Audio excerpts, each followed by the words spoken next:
Nga si Felipe sa Maynila. Nagtrabaho sa isang palimbagan at dito niya nakilala si Tentay.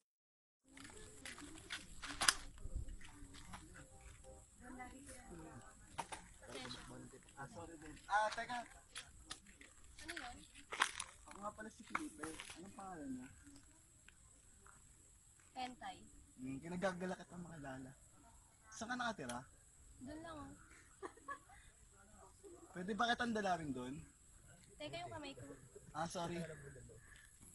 Oo naman. Pwede. Sige. Dadalawin kita doon minsan Tentay. Sige. Paalam. Minsan mo din pagkikita. Hanggang sa ulit pagkikita.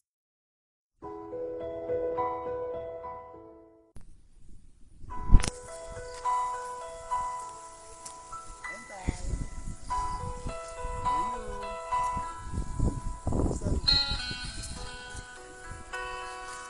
Huwag na tayo doon.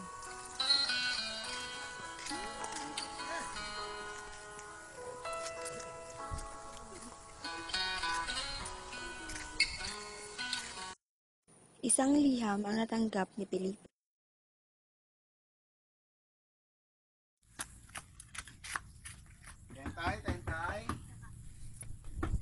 Tentay.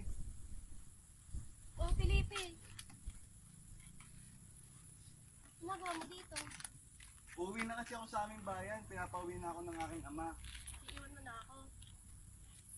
Huwag kang mag-alala, babalikan naman kita Alam mo, mahal na mahal kita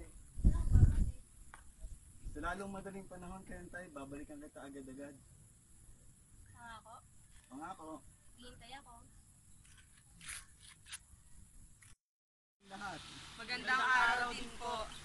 Gusto ko lamang ipaalam ang inyong mga karapatan bilang trabahador dito sa aming asyenda.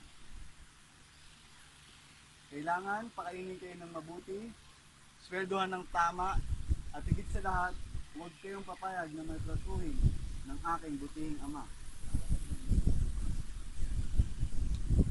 Tama ba ang narinig ko, Felipe? Hindi kita pinabalik dito para kalabanin ako.